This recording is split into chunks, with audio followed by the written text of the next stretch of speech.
right, Adam Hadwin, even par 70. Adam, can you talk us through your round today? Yeah, just kind of a scrappy round. Hit a lot of good quality golf shots. Felt like I left a couple out there early on. And then just kind of kept fighting through, just kept hitting decent golf shot after decent golf shot. Made some nice sort of 3 to 6 footers on the back to kind of keep things going, and nice to to get one at 17 to finish. Yeah, and how tough were the conditions out there for you today? Yeah, it was difficult. You certainly had to, you got to try and get it in the right spots in these greens, and that was difficult to do today. I thought they were just a little bit firmer than we had seen previously, and so you just had to make that adjustment. Still thought the course was very fair, but you had to golf your ball today. Over to your left. Hey Adam, you had a big day on Thursday. How did the emotions differ today, a little later in the tournament, than they did on Thursday? Yeah, I mean, I felt pretty comfortable today. Not until sort of the last 4 or 5 holes did I really sort of start feeling any nerves out there. It was, comfortable pairing, and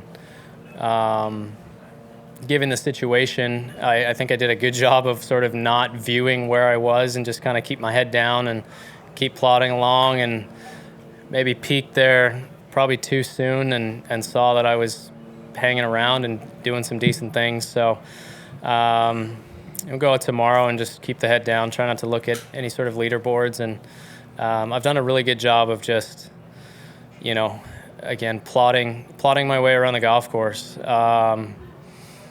There's been times where I've definitely, the round could have started to slip away, but I just stayed patient, and good things have happened so far. A week ago, you weren't even in this tournament. Can you talk a bit about going from there to now, and what a journey it's been, and how excited you were, because obviously you're in good form? Yeah, pretty crazy to think. Obviously, you never want to leave it to an alternate chance. I did think snagging the first alternate at what we consider a PGA Tour qualifying site, I thought gave me at least a better than 50-50 chance of getting in. But you're never quite sure until you get the call. So, like you said, I was excited to get the call just because I've been playing some good golf. Muirfield Village is not an easy golf course in and of itself. St. George's last week did not play easy there for a little while as well. So I felt like I was well prepared to come in, and just, kind of plod along and just shot after shot, and things have worked out so far. You got Dan to your right. You haven't had a crazy success in U.S. Opens before this one. Is there something about this setup that seems to be allowing itself for different type of players to contend? Yeah, I mean, I think, from a U.S. Open setup standpoint, I think this is probably one of the most, if not the most favorable setup that I've seen for my game. Guys, you look at the top 2 on the leaderboard at Wingfoot a couple years ago, and it was, Bryson and Matthew, and they kind of just overpowered the golf course, which I can't do. But I think this layout allows me to, maybe play certain angles, and as firm as the fairways have gotten, I can sort of run it up.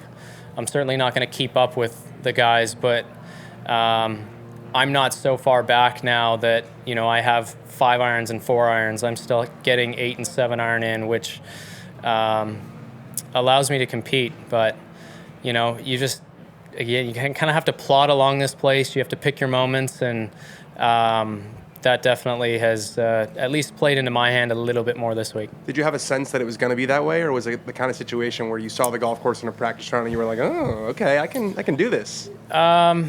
Yes and no. I mean, at the end of the day, you got to play good golf. I mean, if I play good golf at Torrey or Wingfoot, I feel like I'm going to be at least competitive. But I do think that this place allows me maybe to not be perfect, to be competitive, which is a good feeling to have. Thanks, Adam. Thanks.